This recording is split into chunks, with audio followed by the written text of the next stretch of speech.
because nothing costs $1 anymore. So you 2 pennies each time you go up $1. Louise, okay, you do the fucking math in your head.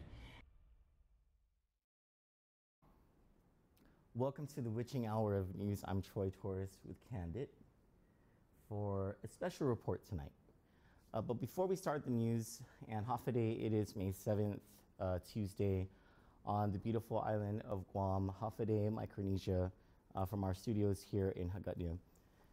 Before we start the news, let's just have a few seconds of silence to lift up that 4-year-old boy who was hit by a car, and send as many positive thoughts as we can in prayer for that boy's survival and recovery.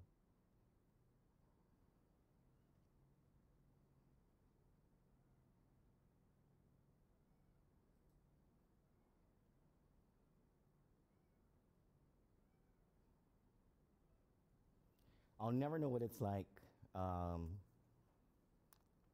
go through what that boy's family is going through right now. I don't have kids, but I have animals who I treat like kids, and when things like that happen, I'm a mess, you know? So Godspeed, and God be with that boy. I'm gonna turn things real quick now because, well, it's just sort of the nature of our show. There's been all this talk on many of these pages on Facebook about being a Chamorro, and even like renaming Chamorro to like Chamonesian or some whatever, and a lot of credit to activists in our community who are trying to make identity right by the Chamorro people. And truth be told, we are one of the oldest colonized peoples in the world, and our colonization has not ended, and there's a big debate all about that, right? But when I see things that begin to shame Chamorros because they no longer live here, or shame Chamorros because they don't speak the language, all I can think is, fuck you.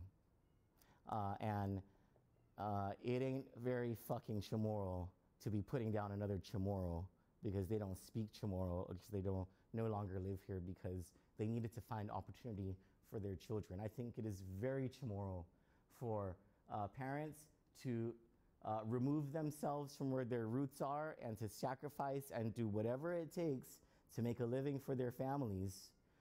So don't ever step to me about how Chamorro you are or whatever, because nothing gives you the fucking right to judge another Chamorro just because you speak the language better than somebody else does, or because you took an opportunity to do this, that, or the other thing with all your free time without ever understanding the trials and the tribulations that other Chamorros go through in their lives. Because as far as I can tell, most Chamorros, they're just struggling to get by day by day. And a lot of that has to do with how fucked up our government is. And how fucked up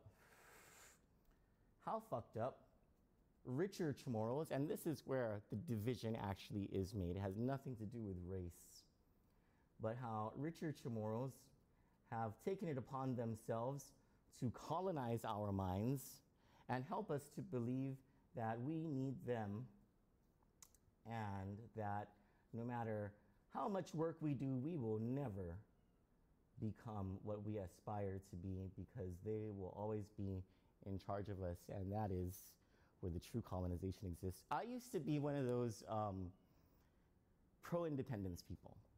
I was. When I was working as senior advisor to the governor, one of my main projects was to get the Decolonization Commission off the ground. And thanks to the hard work of many people at the University of Guam, like Dr. Lisa Natividad and Dr.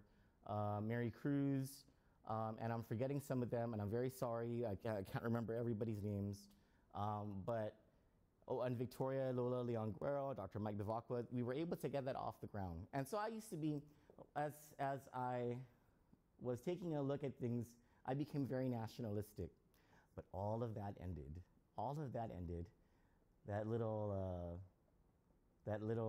bit of conviction I had about Guam becoming an independent nation ended when I realized that our little stint at self-government hasn't matured enough so that we, the Chamorro people, and all the people of Guam can count on a government that will respect our civil rights. And that happened when my civil rights were violated, and so ever since then, I'm like, fuck that. If we can't have a government where the Guam Police Department and its associated task forces can be trusted to produce justice according to a Bill of Rights that guarantees our liberty to a great degree, and we have to rely on the FBI, and I will tell you this much, the FBI was my savior. The FBI protected my civil rights where this local government was endangering it. And so the fuck if I am a pro-independence person anymore. I'm all about, okay, America, thank you for protecting my civil rights. I appreciate you, America. I love you. and you know what? That's by practice, that's by experience that I'm saying this, and it's not by some, you know, lofty goal that I want to attain or whatever. That's just purely by practical experience that there is just no fucking way that I would trust this local government to protect my civil rights the way that the FBI has and the American government has. That might offend some people, and I'm not sorry. I'm just not sorry if it does. It's just my opinion, and I'll respect your opinion. I will. Just don't ever step to me about, you know, being more Chamorro than me or someone else because your opinion happens to be different from mine. If I can respect your opinion, then you can respect my opinion and everybody else's opinion on this matter. Now, before we get into the heart of what we're going to discuss tonight, and we didn't put it into the title of the show, but something that we've been looking at has been validated by events in the last half hour leading up to this show. Before we get to that, let me just, can we go to my screen, Chalu? The NDI? Okay, just you guys can bear with me while I relaunch something called an NDI, which is some Chinese technical term for, hold on. Just click open, right? Okay, I did it. Are we there? Yes, connected to the wrong Wi-Fi, sorry. Okay. I think now connected to the correct Wi-Fi. You got it? Okay. Now, in Guam Lost and Found Pets, Twyla again posts on behalf of Mackey's San, which was a repost from Guam Grabs. Missing dog. If anyone who has seen our dog, her name is Bruno, please let us know ASAP. Please message me. She's been our good dog for years. Last known location was in Liguan Terrace. Has anybody seen this dog? What a cute dog. If anybody's seen this dog, please message Twyla again on Guam Lost and Found Pets or Mackey's San on Guam Grabs. And then Twyla again also posts, it's a repost from Alex Rousseau on Guam Pet Sitting Co-op. Please message Twyla again if you've seen this missing cat. Missing since May 4th from Pago Bay Estates. Call 687-0994. Oh man, I had a cat that looked just like this. His name was Figaro. But this one's, our family cat Liam snuck outside last night from our home in Pago Bay Estates and has been missing since. He is spayed, microchipped, and not currently wearing a collar. He has never been good at finding his way home in the past. We just shipped him and his cat sister out to Guam last month. Aww. Please keep an eye out if you live near Pago Bay or spread the word to any friends in the area, hoping to find him before the dogs do. Oh, what a cute cat. If anyone's seen this cat, please call 687-0994, okay? Oh, and then this one, everyone needs to... So Ron Pangilinan, thank you, Ron Pangilinan, for being on the lookout. He says, FYI, Gerald Cruz, the dog killer of Jigo, was spotted on Twinbiu Road in Ordot this past Thursday and Friday. Just so people of Ordot, just so you're aware, keep your dogs safe and keep them close to you because the fucking dog killer is out. Thanks, Judge Michael Bordallo, you fucking half-wit piece of shit.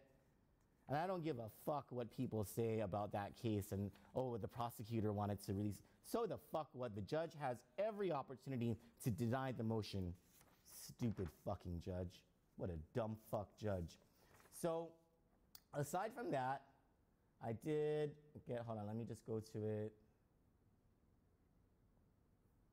1 second. So before we go to my screen, Kevin Kusunoki Ishmael messaged me to get the word out about a guy who stole his mom's car.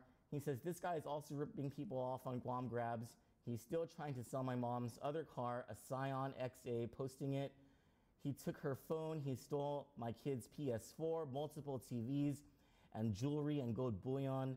A police report was filed, and they're looking for him. Let me post, hold on 1 second. So you can go back to my screen now. So Kevin Ishmael shared this post. He says, this guy, John Sinicklis, stole my mother's 2010 Mazda RX-8, license plate, Manilao 1038, and several other personal items. If you see him or the vehicle, call GPD immediately and message me. Please share, fam and friends, thanks. Please share. And then so, wait, let me just go to, this is him. This is John Sinicklis, apparently. And he has Kevin Ishmael's elderly mother's car. The police are looking for him. This is the Mazda RX-8, I'm guessing. Yeah, right? I don't know much about cars, but I'm pretty sure that's the Mazda RX-8. It's a white Mazda RX-8, stolen from an old lady, okay? That's not fucking cool. So if you see that car or if you see that guy, please call the police immediately and let the police know where he's at and where the car is at so that it can be returned to an old lady, for crying out loud. Then I got another message from one of our Facebook friends who reminded us, and this is something worth noting, that in the story against Glenn Santos was convicted this week of sexual misconduct against a minor. And I don't know who the judge is, but the judge thought it was okay that while awaiting sentencing, this pedophile can be released onto our streets and be free until he's sentenced. I'm not quite sure what rock that judge is living under, but if that judge can just for a second come back to the reality that is Guam in 2019, there happens to be an uproar in this community about justice or the injustice being committed against kids. And this pedophile, who has been convicted, so it's not even like an allegedly sort of thing, this pedophile is now free in our streets until his sentencing. Bravo, Superior Court of Guam. Great fucking job to you for being that fucking stupid, idiots. So, and then there is one of our more favorite topics, what's new in Mariana's dirty laundry? And before you go to my screen, 1 second, let me just find the thing.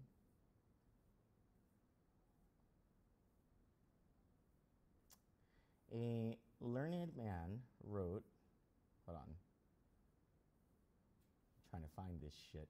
Oh, here we go. Okay, we can go back to my screen now. This is my old friend, Jadine Cunt Hortoncap's ex-boyfriend. He messaged her one day when she left her phone unattended, and her husband saw it. It was their honeymoon. Fastest marriage to divorce in Guam history. Hashtag, may her pussy eat her ever-widening hips. And it's a story from Rappler of a Philippine congressional candidate named Edu Manzano. Oh, it was posted by me in Mariana's Dirty Laundry. Now, Jadine is the STD who won't go away. And Lisa Rich from our studios here in Hagåtña, because she is a fucking cunt whore. Yeah, Jadine Tuncap, cunt whore extraordinaire. She was fucking Edu Manzano, who at the time was a candidate for vice president of the Philippines. She thought she was going to be second lady of the Philippines. She thought that her clapper was going to get her all this fame. It was going to make her the second lady of the Republic of the Philippines. Well, he lost his ass. I think he came in last place in that election. Probably because people found out that he was fucking a disease from Guam. Jadine will reappear in my diatribes every now and then because, and I'll tell you why.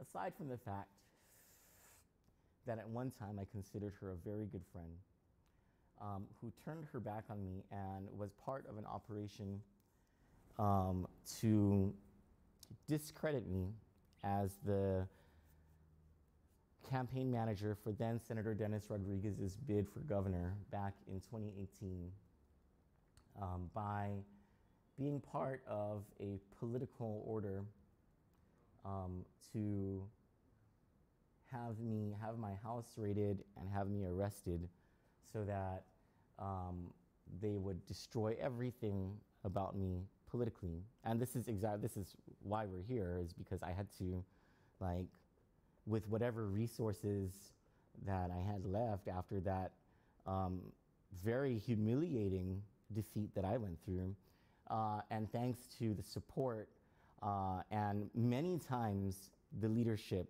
because I was just down in the fucking dumps, of my friends and my family, conduct a political resurrection on myself. Yeah. Much to the chagrin of Jadine and her friends, because all it meant was that I was going to go after them with guns fucking ablazing. Like not like real guns. I don't have any guns, you know, but except like you know, I have these guns. Can you see them? So, so Jadine, stupid whore. Jadine was part of that. But aside from what she did to me, and as part of the retribution she receives from us for what she's done to us, is the revelation constantly of Jadine's role in one of the bigger political heists in Guam history that speaks to the heart of the corruption of the Calvo administration. Now, over the past couple of days, I've been pretty magnanimous toward former Governor Eddie Calvo, and we had to be, because we were talking about tax refunds, and the one thing that you can count on from us here at Candid is we'll always tell you the truth. Even if it means saying something good about that piece of shit bastard with his drunk as fuck ex or current wife, Christine Calvo, former Governor Eddie Calvo. But I was thinking earlier today, as we were looking at some cases, and now I'll explain, we'll break that news to you in just a second, that shit, man, we've been so nice to Eddie Calvo over the last couple of days. It is time for us to say something shitty about him, you know? And why not? Why not?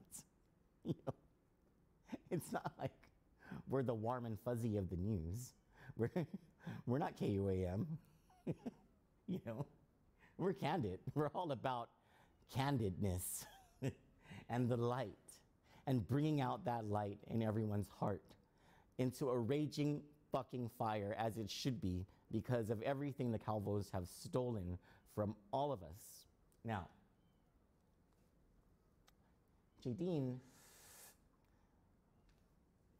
was part of a small group of people who were selected in the 8 years that Eddie Calvo was governor to bid rig the health insurance contract, which is a big deal these days because the health insurance contract is under the RFP process. And over the past years, in case you haven't noticed, the health insurance contract has benefited just one company in particular, and that was Calvo Select Care.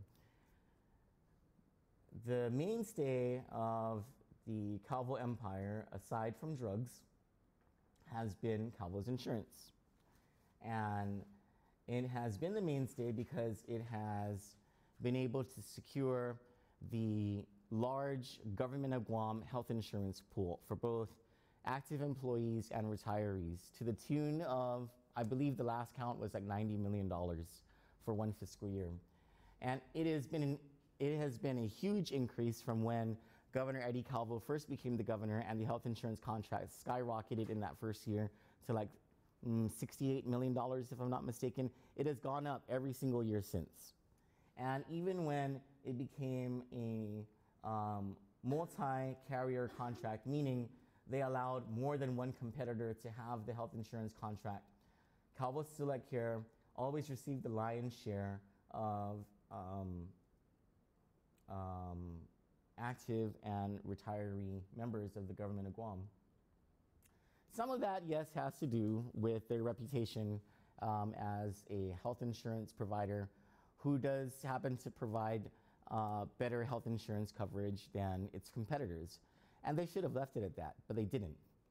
Over the years, whenever a health insurance contract was negotiated, there was a health insurance negotiating committee spearheaded by the director of administration, whoever the director of administration was over the years.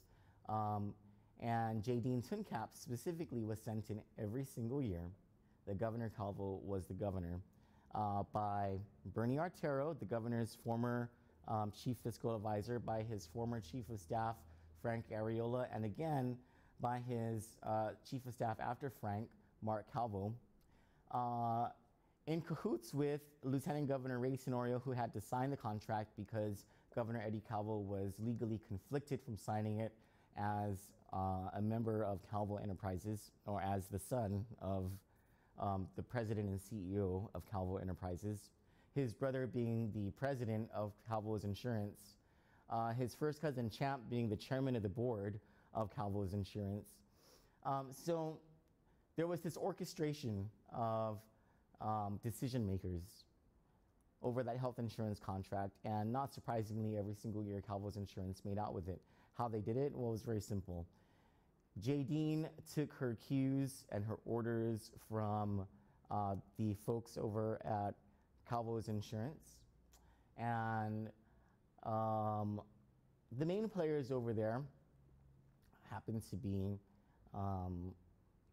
let's see, Paul Calvo Jr., who is the president, Frank Campillo, who is the health plan administrator, and I can't remember what he's called. Anyway, Crystal Methamphetamine Schnabel's wife, Ray Schnabel, who were the ones who really controlled things over at Calvo's Insurance. And these guys would be either over at offices at Adelup, or we would be over at their offices at Calvo's Insurance. And Calvo's Insurance would dictate to the people on the health insurance negotiating team, not all of them, just some of them, just those who were in cahoots. And Jadine would be like the main person who would have things placed into the plan, have things taken out of the plan, and have the members vote in such a way so that Calvo's Insurance always was at the top. And as God is my witness, that is the truth. I'm not sure where the Attorney General is in all of this. Hopefully their silence on this topic means that they're investigating something, but it is out there, and people have filed complaints I'm not sure. Well, I won't talk about those people because I'm sure that they're doing their work. So, Jadine Suncap is a cunt whore, not just because she spreads her legs for people like Edu Manzano, congressional candidate for the city of San Juan in the Philippines, but because she spread her legs politically to, well, in literal ways too. Should I start mentioning names? You got some high-powered fucking people, especially in the Chinese community of Guam, like,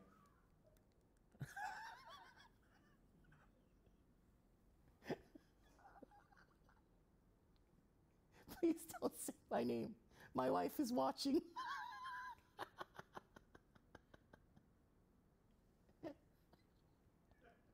Fuck with me. Fuck with us. And you'll fucking see your name will appear so quickly on this show. Don't ever let me hear you people talking shit about any of us or threatening us with advertisements or any shit like that, because it will flow so quickly out of my fucking mouth. You won't even believe that it's happening. And do you see my brown eyes? You think that I give a shit about any of your threats? Or about how powerful you are? I don't give a fuck. I don't. Yeah, Jadine, you stupid fucking whore. You brought this upon yourself. Live with it. Live with it and spread those legs, honey. So, what precipitated this are a couple of things.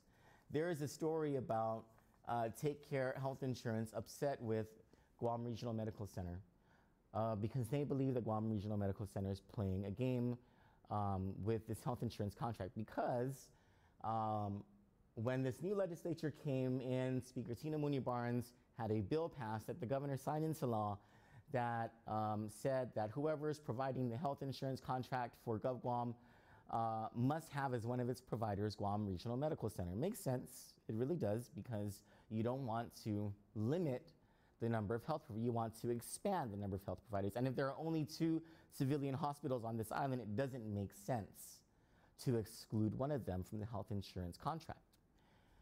Well, the thing about it is that you can be sure that that bill absolutely was created to Guam Regional Medical City's advantage, because now Guam Regional Medical City holds all the cards. And I'm not saying that Take Care is like the most reputable insurance company or whatever, but they do have a point. They do have a point that GRMC is playing hardball. Well, kind of serves Take Care right for playing hardball all of these years with the people of Guam. However,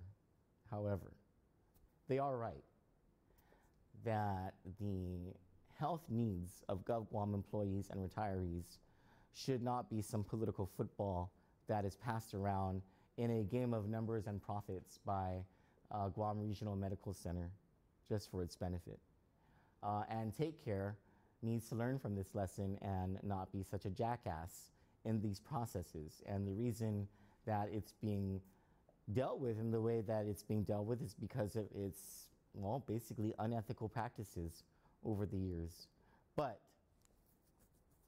and this is what is significant to this whole discussion about the Calvos, better that they enter the fray and provide this competition against the Calvos than the Calvos being allowed to reconstruct the monopoly that they should have lost when Governor Eddie Calvo left office. It is to the advantage of the taxpayers of Guam that Take Care is allowed to compete over at Guam Regional Medical Center, and I would hope that the people over at GRMC see that for what it's worth, and as stewards of the public trust, since they do have that QC and that pledge to do things in the service of the people of Guam, that they take that very seriously and they start having sincere negotiations with Take Care about this whole thing. Otherwise, all you guys are going to do is let the Calvos just run all over this place. And while we're so close while we are just so fucking close with the assistance of the anti-corruption authorities, who may be, in taking down the Calvos once and for all, since they're fucking broke. And since they are under some major investigations, least of which involves drugs. And I'll get to that in just a second. But before we do get to that, oh, and something else regarding this whole health insurance thing.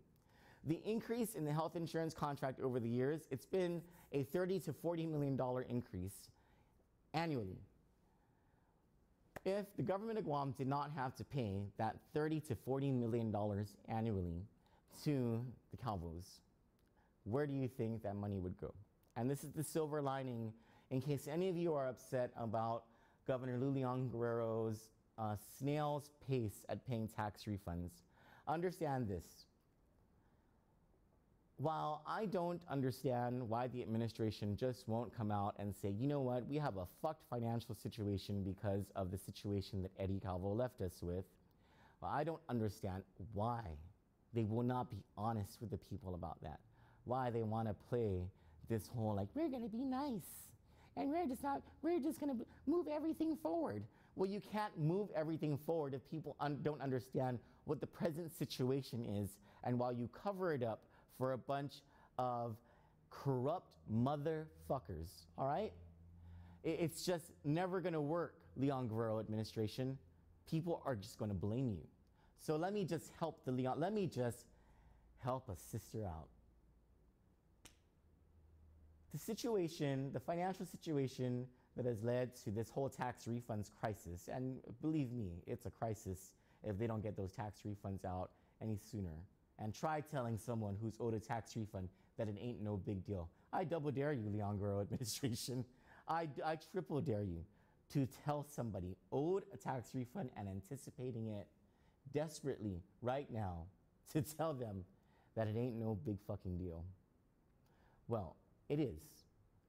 And let me explain that this financial situation could have been allayed if Eddie Calvo and the Calvo family wasn't so fucking greedy with that health insurance contract, because all those dollars, that $30 to $40 million per year over that 8-year period, would have covered the backlog, the 1-year backlog of tax refunds, and further, if that money had been saved up for tax refunds. It would have covered the amount needed for tax refunds, plus all of the millions, I believe it's annually $7 million always short. It's called like a structural imbalance to the Department of Education.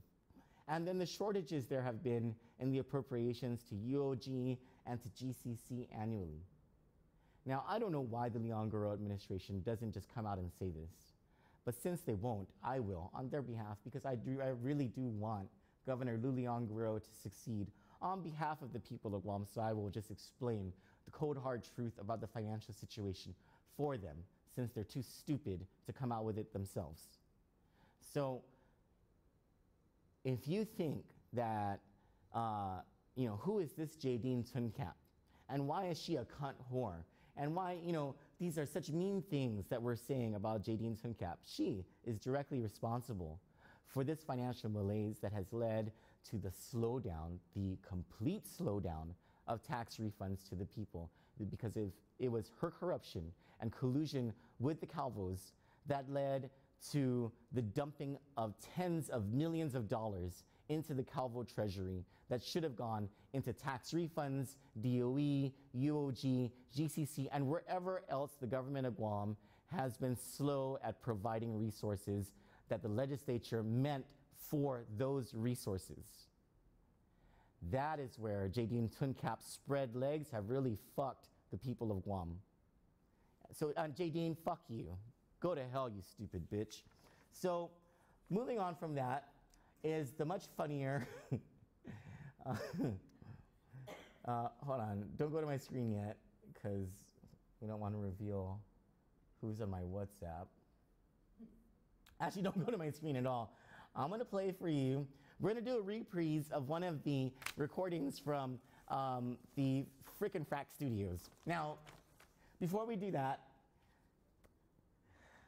It was recently in the news that Jojo Guevara, financial controller of the Port Authority, was ordered by the Port Authority Board of Directors, which didn't have a choice. They were ordered by the Superior Court, or the Supreme Court, I'm sorry, to pay this guy back $600,000 in back wages. And good for him. He deserved it. That was his fucking money. So all the Supreme Court said was give this guy his money, because he was unduly and without proper due process, that property was taken from him. And whenever something like that is done to people, the recompense or the justice that they should receive is that that money needs to be given back to you. And that's just the start of it all.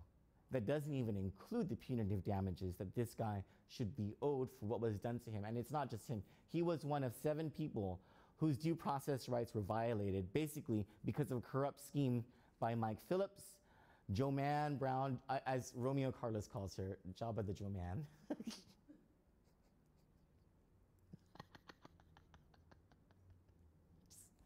I can't get up with that one. Fee, fi, fo, fum. She's a slovenly, huge motherfucker of a whale. Like I can see why people are scared of her in her presence, because she'll just fucking eat you up in one wallop, like, oh.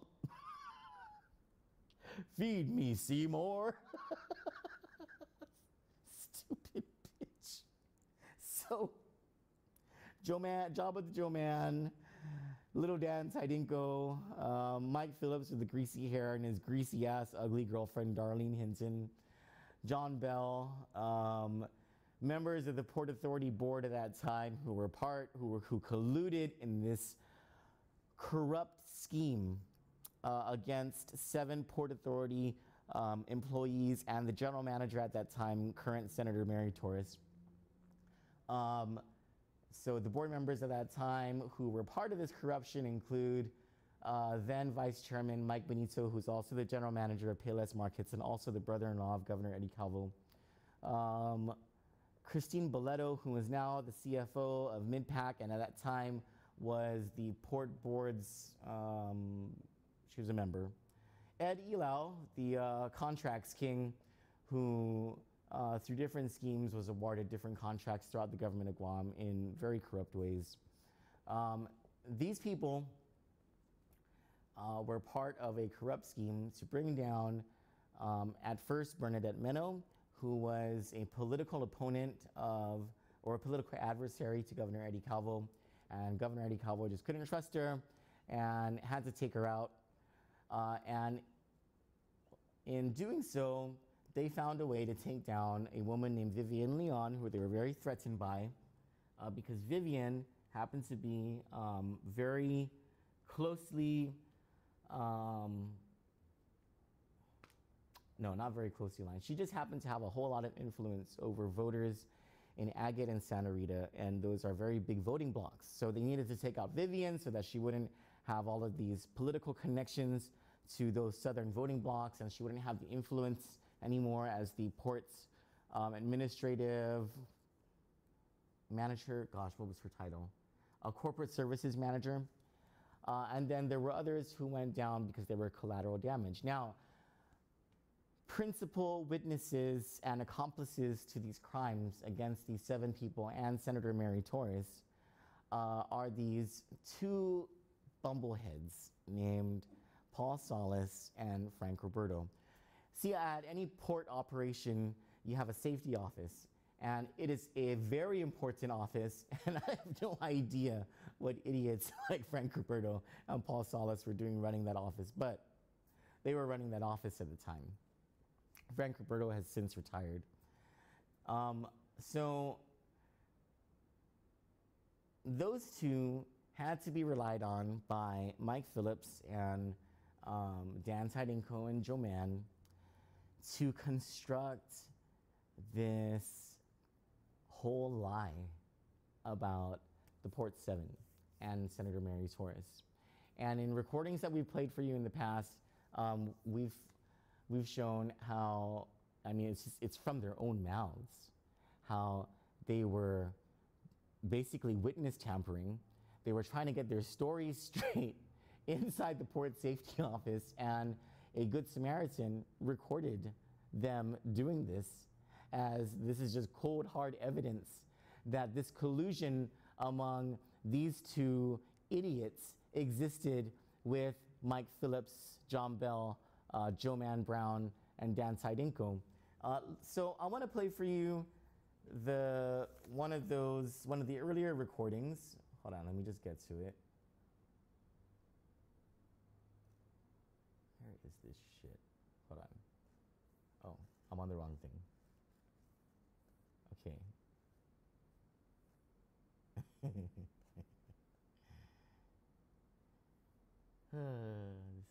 is awesome. This is frickin' Frack Part 1. This one is called Lanya Gatsu. Lanya Gatsu.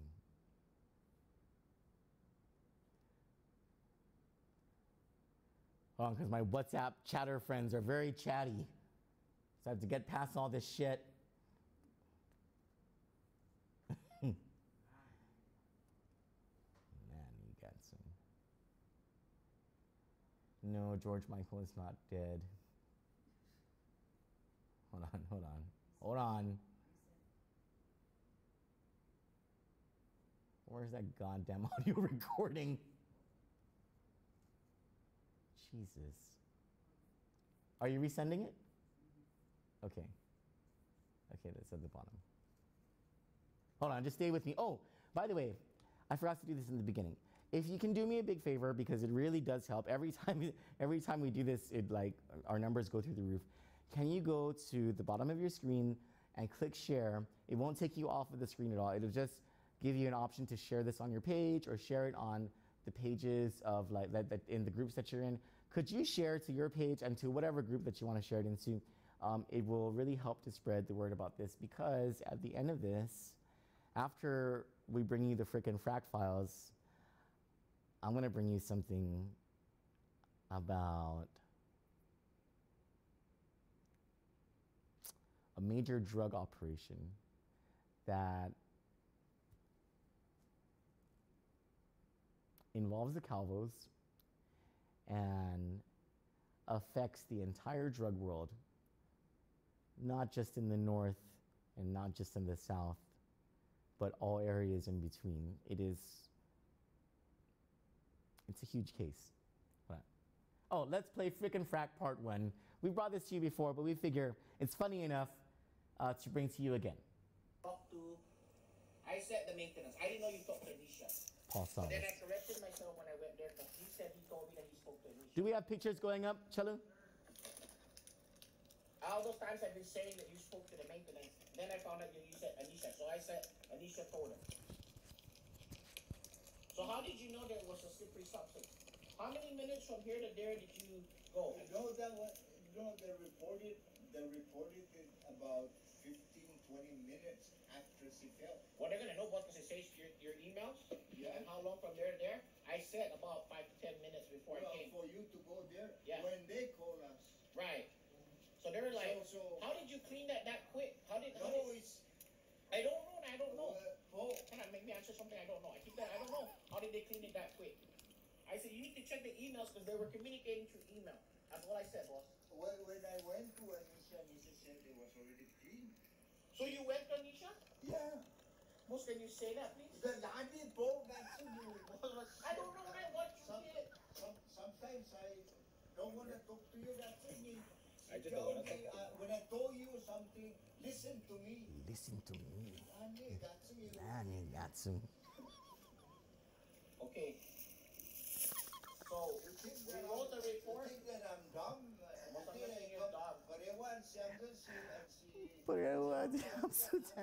General manager. She really told you that? Yeah. That's what she told me, boss. Paul, if you didn't need to do it, why'd you do it? That's the question. I'm just telling you what she told me then, boss. If I didn't need to do it. He told you, then she asked you the question. Yeah. So you have to say something, like, you don't. I cannot just sit there and say, I don't know. You cannot nice. So why? What did you tell her? That I was told to do the report. I didn't tell you to do the report because I never got the direction from Vivian. It was from Vivian to Lenora to you to me.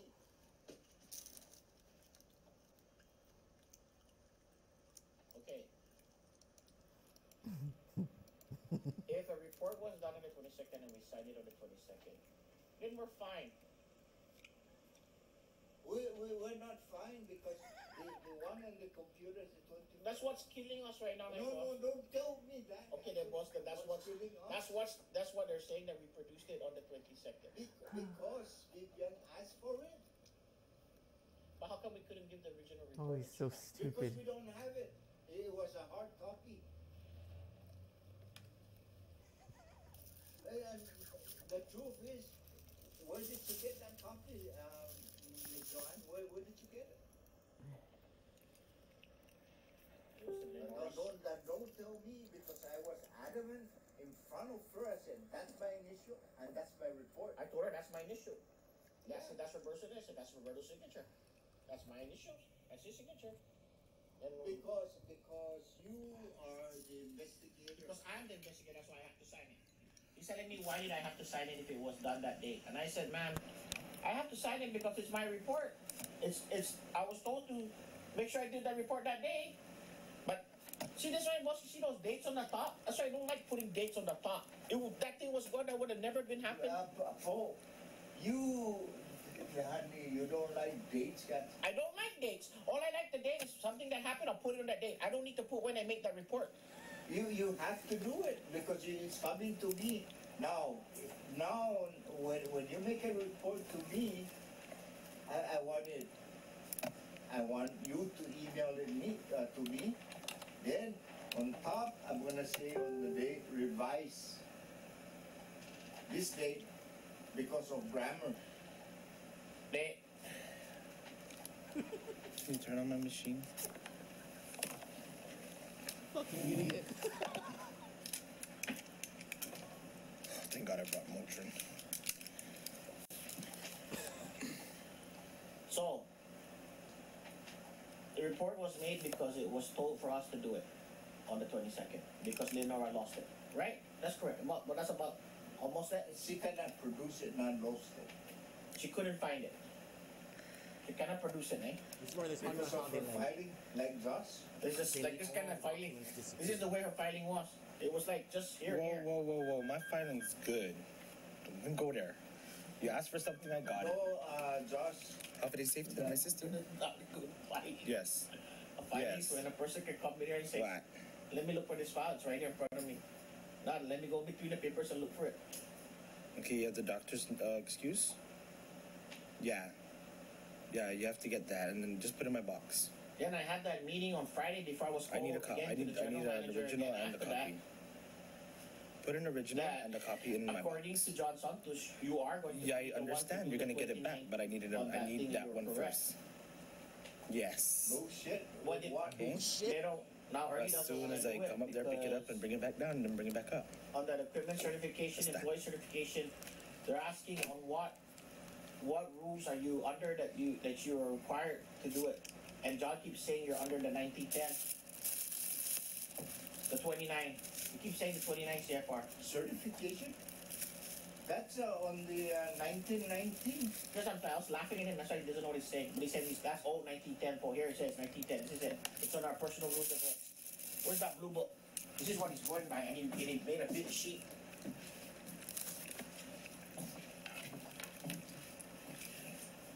He keeps saying the 29 CFR says this, the 29 CFR says that. That is safety's responsibility. Huh? Yeah. Huh? Yeah, that's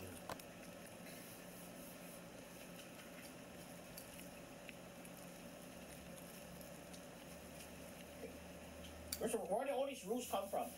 From Paul, It's a mixture of the no, no. it's coming from the 87 CAR, chapter 87. That's why I'm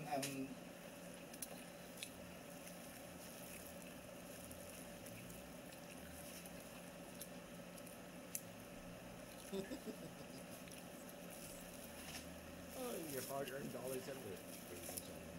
This is your government thing.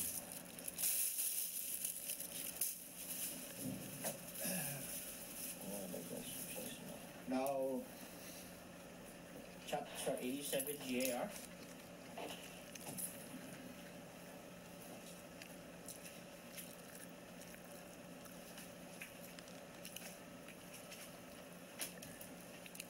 I'm going to do it. I don't have a computer. Can I borrow? No. You don't have a computer because Then- it was taken away by Mike Phillips, so they could Every time I answer something, they always have something to say. And no matter what I say, it's just like you when you're asking me something. And when I ask you, they're gonna ask you something else after that. Of course. It's like they're baiting you to say something like hey, what you just said. We're I waiting gave for it you to make- Nisha. So if you gave it to Nisha, Mr. Berto, where's it at? It was a hard this copy. and then make that. So you mean to tell me you get rid of old stuff? This with that. That's what they said. Yeah. That's what they said to me. That's my report. Okay, that's accident report. That's mine. Don't tell me what to do with it. Is it normal for you to get rid of documents that involves? I don't get rid of any document because I gave it to her. Oh yeah, that's right.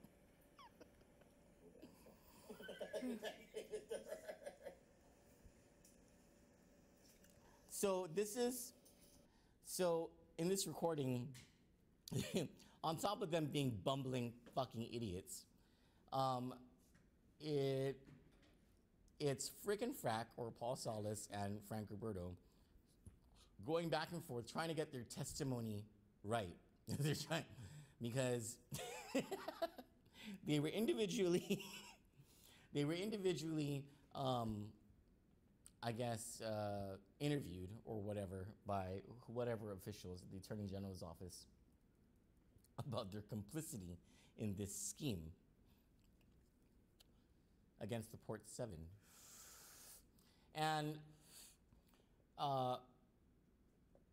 may the force work against Kevin, what's his name, with the Guam Daily Post, for being that much of a dickhead in writing stories that were just so completely opposite from what the truth is, as he was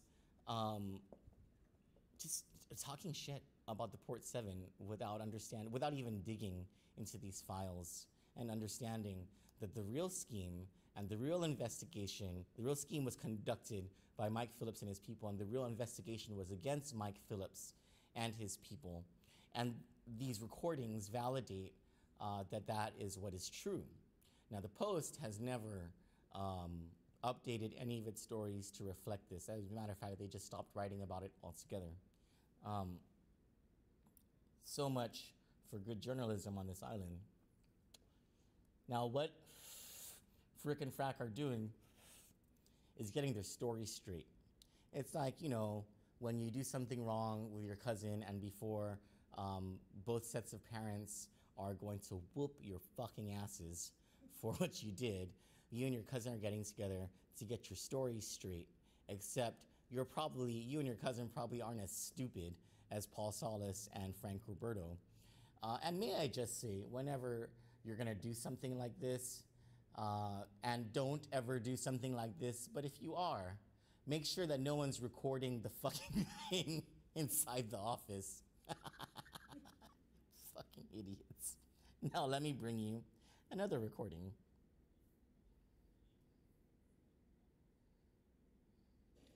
Okay, so Mr. Roberto, you keep saying you know say tell the truth. Isn't that the truth, Mr. Roberto? Or what are you gonna say? That's why I said, can you rephrase that question? You're like, yeah, that's what got me. It's like, so, Mr. Roberto, if you told Miss Lenora to tell the truth, and Lenora told the truth, so, isn't that the truth, Mr. Roberto? Well, for her, it's the truth.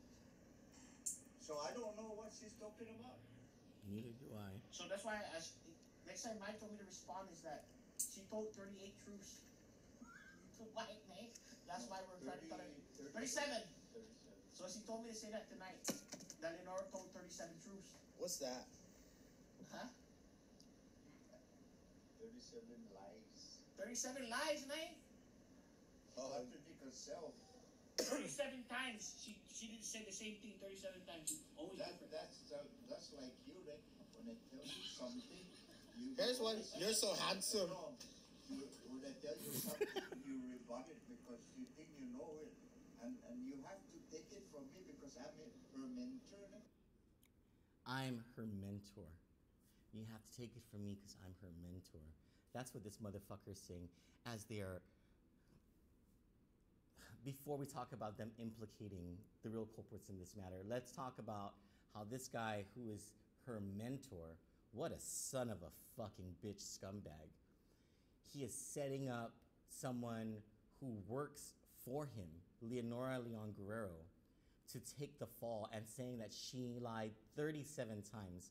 And in this recording, what they're saying, what they're doing, is, unbeknownst to them, is implicating themselves in a colluded scheme with Mike Phillips to say that Leonora Leon Guerrero lied 37 times in her affidavit, where Leonora Leon Guerrero actually tells the truth about what happened. And because Leonora Leon Guerrero refused to lie for Mike Phillips, she was fired too.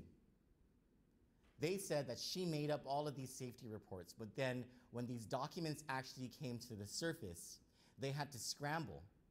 They had to say that, oh, she was lying about that. Oh, these things were backdated. Oh, she was told by Vivian Leon and Mary Torres to backdate these documents when these documents didn't exist on the 22nd of September in 2011. But they did. They did exist, and those files over at the Workmen's Compensation Commission actually validate that. So I don't know how they can escape this, and I don't know where this investigation is with local authorities, or where the Guam Police Department is with Vivian Leon's criminal complaint against Paul Salas based on this validation, based on Paul Salas and Frank Roberto themselves implicating themselves and Mike Phillips in this scheme. Because it's very clear by that recording that all they were trying to do was push all of the blame to Leonora Leon Guerrero, and they were just trying to get their story straight. And then this last one.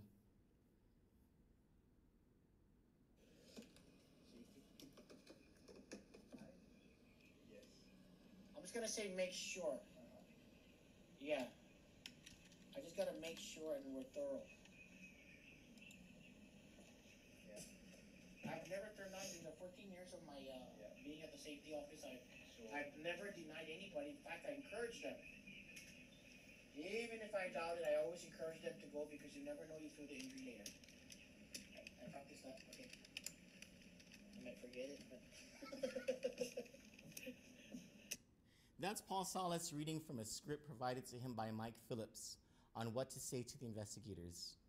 That's him practicing from a piece of paper that Mike Phillips gave him that says, I have, in all my years as the safety investigator, I have never turned down. As a matter of fact, I have encouraged people to blah, blah, blah, blah, blah, blah. All a lie. All a lie concocted by Mike Phillips, the port's legal counsel, who to this day is the legal counsel. And I think the current general manager of the port is just waiting for his contract to expire, and it'll expire very, very soon. We managed to find some video footage of Paul Salas among our files. I don't want to play that now. Can we play that now?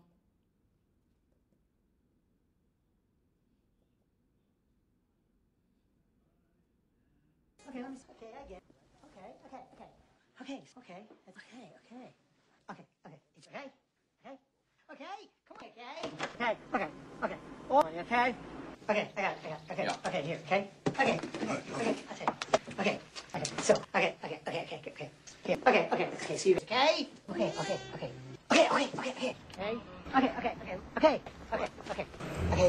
Do that. Okay, it's okay. I said okay. Yeah. Okay, it's okay. Okay. okay? Say okay. Say okay. You okay? Okay, okay, okay. Where's my... Okay, okay, okay. Okay, okay, okay. Oh, okay, okay, okay. Everything okay? Okay, okay, okay. Okay, okay, look. The guy's okay. I'll be on the door. Okay. Okay, so, okay, okay, okay. Okay, okay, okay. Okay, if I... Okay, okay, okay, okay, okay, okay, hello, okay, okay, anyway, okay, okay, it's okay, okay, okay, it's okay, I'm, okay, okay, okay, I'm made, okay, you're okay, baby, okay, okay, okay, okay, okay, hey, okay, Must be pretty... okay, okay, Trying to work here, okay, okay, okay, okay, okay, You got it? okay, okay, okay, this is great news, okay, okay, what, okay, time, okay, okay, okay, I did, turn my skin, okay, okay, okay, okay, wait, Yeah, right, yeah. okay, okay, okay. Okay, okay, okay, okay, okay, no problem, okay, okay. Okay, sit this long, okay? Okay, what? Okay, okay, hey, you okay? Hang on, okay, okay? Okay, okay, okay, okay, okay, okay, listen, okay, okay, it's okay. Yeah. Okay. Okay, okay, okay. How the fuck am I funny? What the fuck is so funny about me? Shut up! How's that for a double fuck you to the people who tried to put us under? All I gotta say, all I have got to say is if you're gonna come at us, just don't.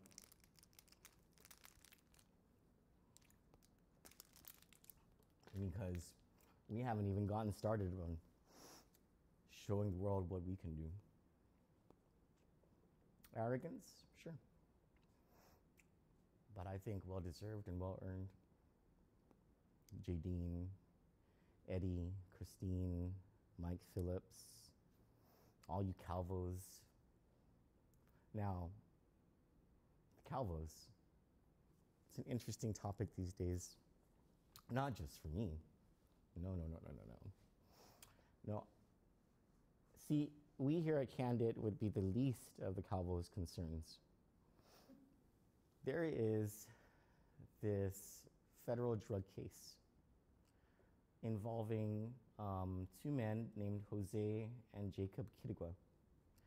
The Kidigwas are not the focus of this, and it is, I hope, that they fight the system, and they find whatever it is they need to find so that they can, you know, regain their liberty. Because I'm not about, I'll just be completely honest with you, and I've been honest about this from the beginning. I'm not about taking down anybody in the underworld, you know. To the contrary, when I needed people the most, it was people in low places who were there for me. And people in like not so low places, you know, but who could commiserate with us, you know, who understood what the corruption of big power can do to people, not just in the underworld, but also law-abiding citizens who are feared because of their capabilities. But that being said, in this case, what we were able to find is that over the past month, 35 sealed warrants, sealed search warrants have been issued. And the funny thing is that the federal government did whatever it took to make sure that anybody looking at these search warrants wouldn't be able to find the source of everything, except we here at Candid are pretty good at our jobs. Now, I'm sure that those who are involved in this investigation would never have wanted it to be known that all 35 of those search warrants leads back to the Hagati offices of Calvo's Insurance in a huge drug case. Now, this is where the Calvos are probably really paying attention. In a drug scheme dating back to 2015, this is a new one. This is after Bernard Mendoza and all of that fallout from the drug deliveries to the offices or the law offices of Calvo and Clark, or Calvo, Fisher, and Jacob. Because see, that Bernard Mendoza thing led to the downfall of just about every major drug case in federal court since. So if you were one of those people who was hit by a sting, we can almost guarantee you that the sources of information lead back to Bernard Mendoza, AKA Champ Calvo, the biggest snitch in Guam's drug history. Funny thing is that all those drugs were being imported through that Calvo operation. And so there was that big bust. And after that, because the Calvos just couldn't seem to get enough of all that drug money. In 2015,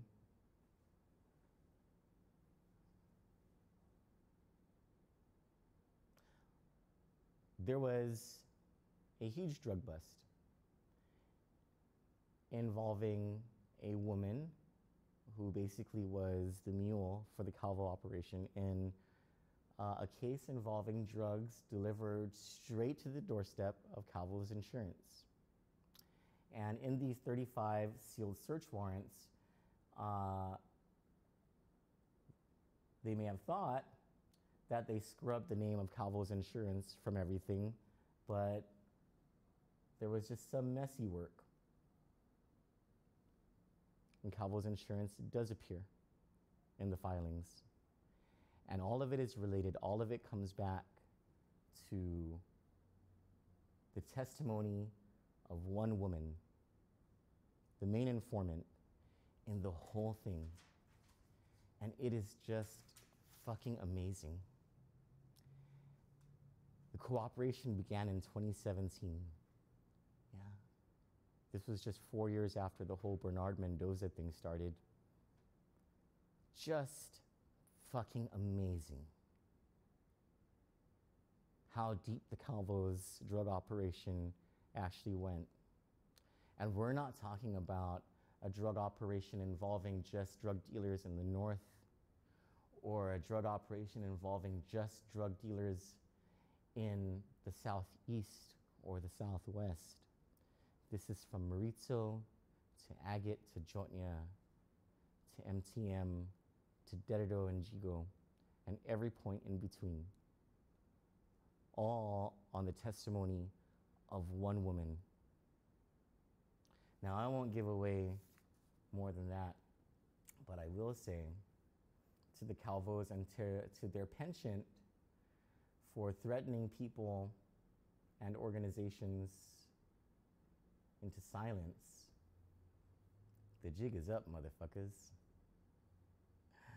Your day is coming. I can see why you guys are all sweating fucking balls about what we're saying here at Candid. But you shouldn't be worried about us, baby. You need to be concerned about who you guys have trusted. You need to be concerned about that one informant who is taking all of you down. You know? It's wonderful.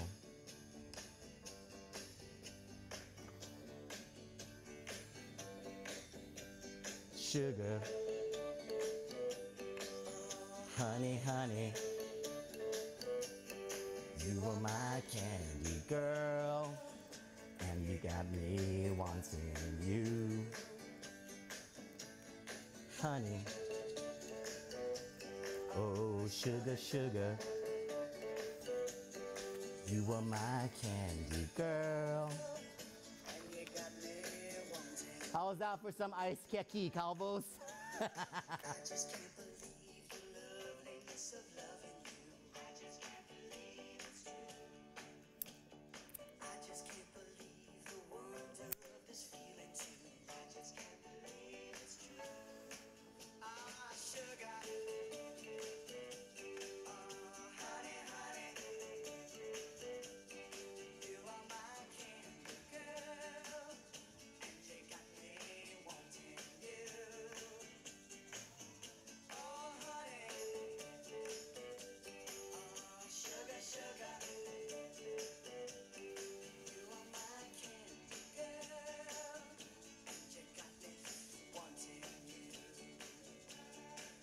Good night, Guam.